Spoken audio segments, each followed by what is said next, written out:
Assalamualaikum warahmatullahi wabarakatuh.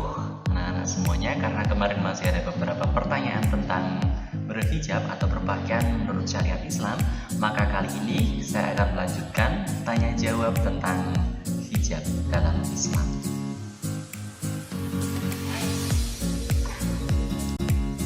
Pertanyaan pertama, apa perbedaan antara hijab dengan jilbab? Sebenarnya itu hanya perbedaan bahasa saja ya. Jadi adanya perkembangan sehingga menyebabkan adanya perkembangan istilah. Dulu mula-mula namanya bukan hijab atau jilbab, mula-mula ada syariat menutup kepala, itu namanya itu adalah kerudung. Kemudian berubah lagi istilahnya menjadi jilbab dengan model yang berbeda. Terus kemudian direnovasi lagi dengan yang lebih lagi menutup aurat, itu namanya hijab. Terus makin kesini diinovasi lagi sehingga namanya hijab syar'i atau yang lebih sesuai dengan syariat. Tapi sebenarnya artinya sama saja. Itu adalah penutup kepala untuk menutup aurat bagian atas wanita seperti itu. Jadi tetapi kalau di dalam Al-Qur'an itu istilahnya faliyadribuna bi khumurihi, ada istilah khimar, terus ada istilah jilbab bijulubihina, atau satu lagi ada kalau hijab itu istilah orang zaman sekarang. Tapi kalau di Al-Qur'an istilahnya kalau tidak khimar itu ya jilbab. Kalau jilbab itu dalam istilah Al-Qur'an itu yang dimaksudnya adalah baju, yaitu pakaian yang menutupi seluruh tubuh, itu namanya jilbab, bukan kerudung jilbab. Tapi kalau kemudian khimar atau hijab, istilahnya orang sekarang itu hijab, yaitu penutup kepala yang menutupi sampai ke depan dada.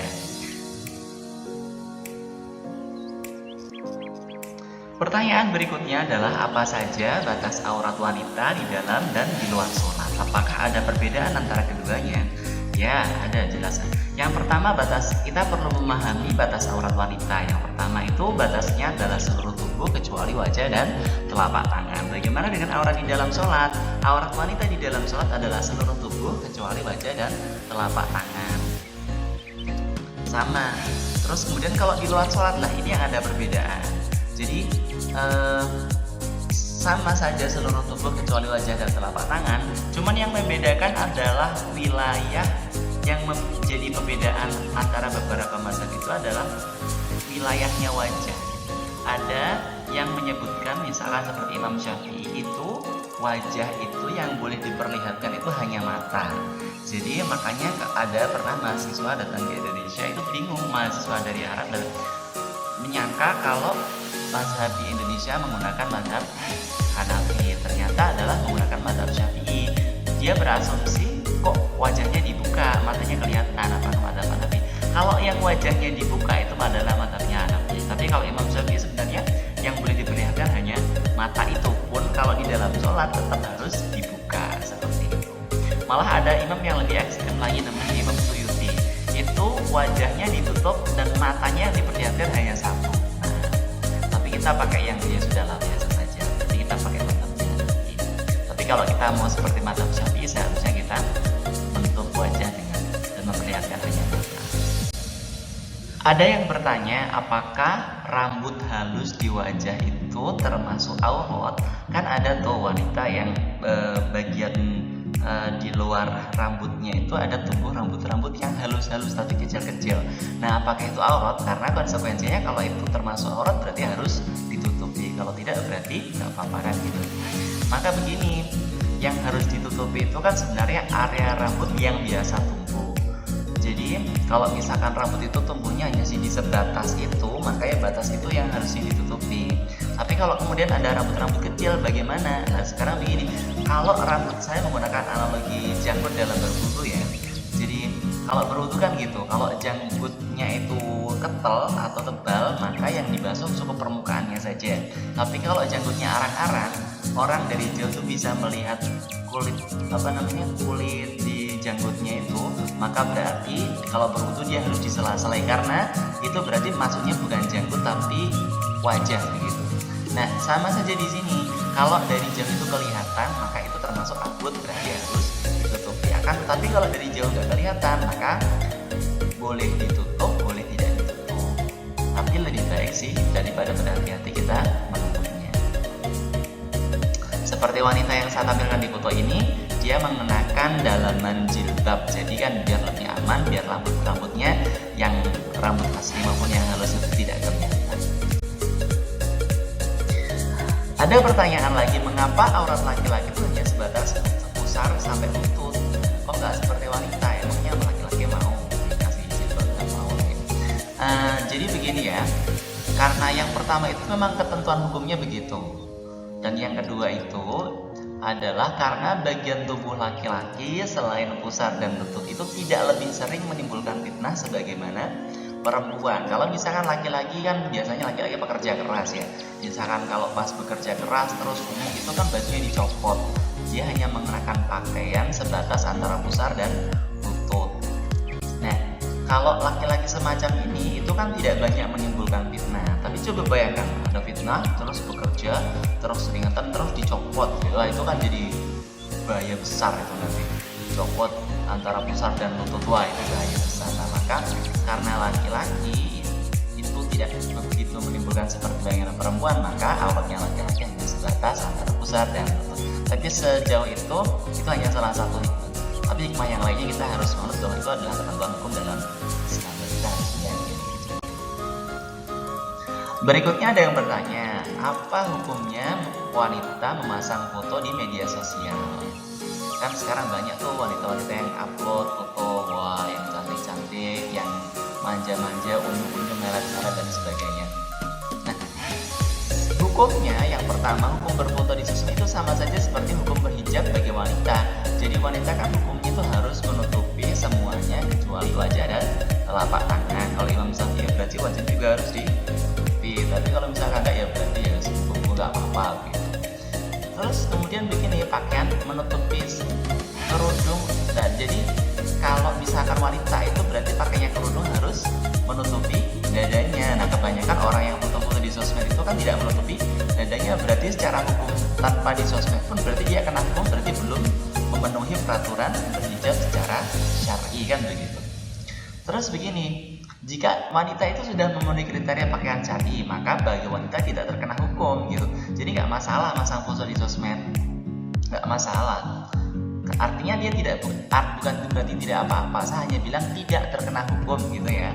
Hanya saja masalahnya ada seringkali wanita cantik itu lebih sering menimbulkan fitnah. Nah, jadi walaupun berkerudung, kalau cowok-cowok yang matanya jelalatan itu tetap aja akan mentelangi wanita yang walaupun berjilbab itu kan gitu ya. Jadi fitnah itu kan tidak harus yang jelek-jelek, tapi membuat mata laki-laki jelalatan itu juga fitnah.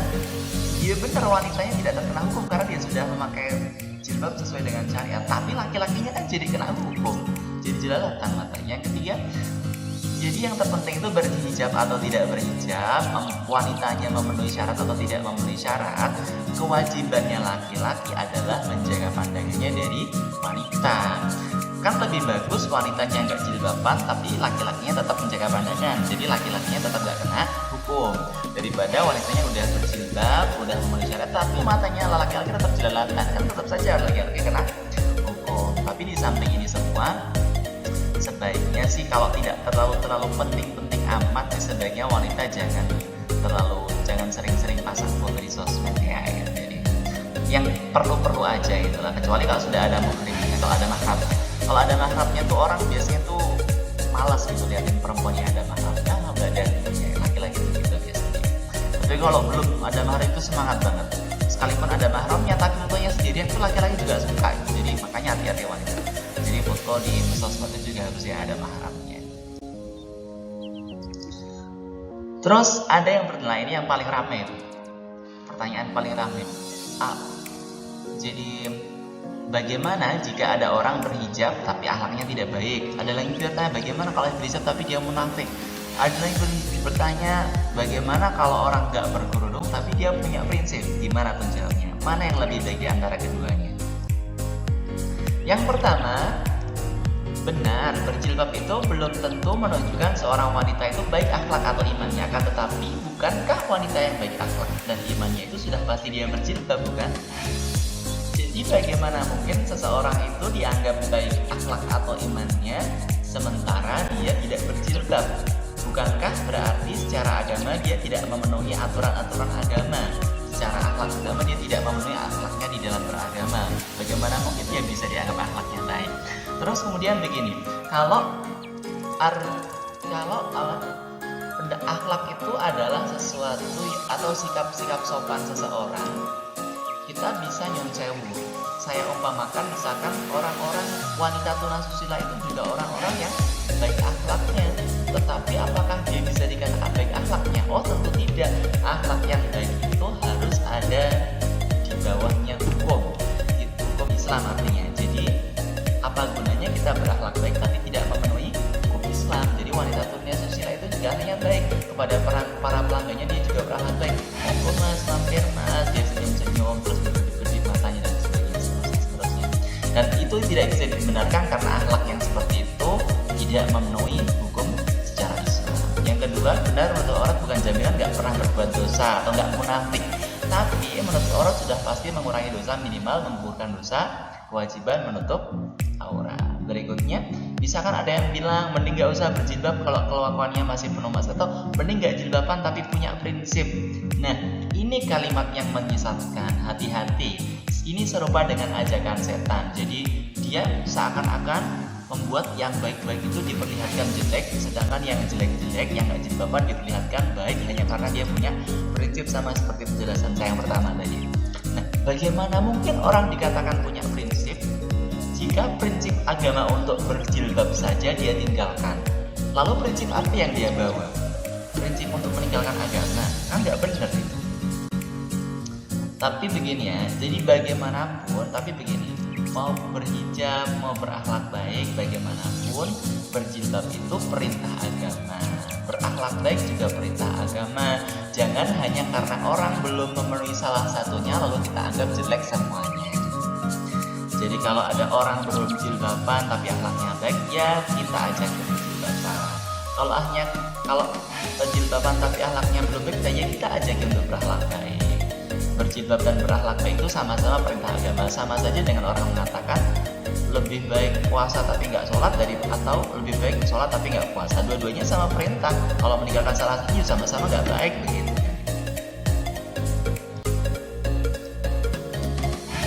Jadi anak-anakku semuanya, terutama yang perempuan maupun yang laki-laki pun kan juga bisa mengajaki teman-teman yang wanita, karena laki-laki nanti juga menjadi imamnya bagi seorang perempuan. Mari kita berhijab. Kenapa kita harus berhijab? Yang pertama karena itu adalah perintah agama. Perintah agama itu artinya hukumnya wajib. Itu bukan masalah tren. Yang kedua itu adalah tanda iman. Kalau kalian mengatakan saya beriman, saya beragama Islam, maka kalian harus jilbaban, diniati sebagai tanda iman, bukan keterpaksaan. Itu jilbaban karena ribet, tidak boleh. Kalau kalian beriman ya harus jilbaban. Terus berikutnya itu adalah identitas seorang muslim. Seperti disebutkan dalam ayat yang sudah dilewat kemarin, bahwa kalau wanita muslim itu sebaiknya dia pakai jilbab. Jilbab diniati sebagai tanda kepribadian, bukan tren. Mentang-mentang karena trennya jilbaban bagus-bagus lalu kamu jilbaban. Diniati sebagai tanda kepribadian seorang muslim. Berikutnya lagi adalah karena jilbaban itu lebih melindungi perempuan. Jadi melindungi itu tidak hanya melindungi dari gangguan, tapi juga menjauhkan dari fitnah. Misalkan ada yang bilang, bagaimana kalau perempuan bisa melindungi diri, apakah dia boleh tidak jilbaban? Oh ya, kalau yang laki-laki yang menggoda itu cuma satu. Kalau banyak, ya kalau wanitanya itu digoda dengan hanya dengan kalau bagaimana kalau wanita itu kemudian dibunuh, kan dia nggak bisa melindungi dirinya. Nah, dengan berjilbab itu melindungi dari bahkan yang awal-awal mulai niat gak baik. Kan laki-laki bisa menggoda perempuan kan karena perempuannya ada tanda-tanda sesuatu yang tidak baik yang membuat laki-laki tertarik untuk menggoda, kan begitu ya. Jadi kita membatasi dari niat yang paling kecil. Terus yang paling penting lagi adalah bahwa berjilbab adalah simbol keindahan. Jujur kamu tanya sama semua laki-laki, kira-kira lebih indah mana wanita yang jilbaban sama jilbaban? Tentu laki-laki yang baik akan lebih memilih wanita yang berjilbab. Laki-laki yang baik cenderung memilih perempuan yang baik, dan tanda perempuan yang baik itu adalah memakai jilbab sebagai tanda kepatuhannya kepada agama Islam. Dan kalau kita bisa menghafalkan 5 hal ini di dalam berprinsip memakai jilbab, maka insya Allah kita berjilbab akan menjadi istiqomah. Terima kasih. Wallahul muwaffiq ila aqwamit thoriq. Wassalamualaikum warahmatullahi wabarakatuh.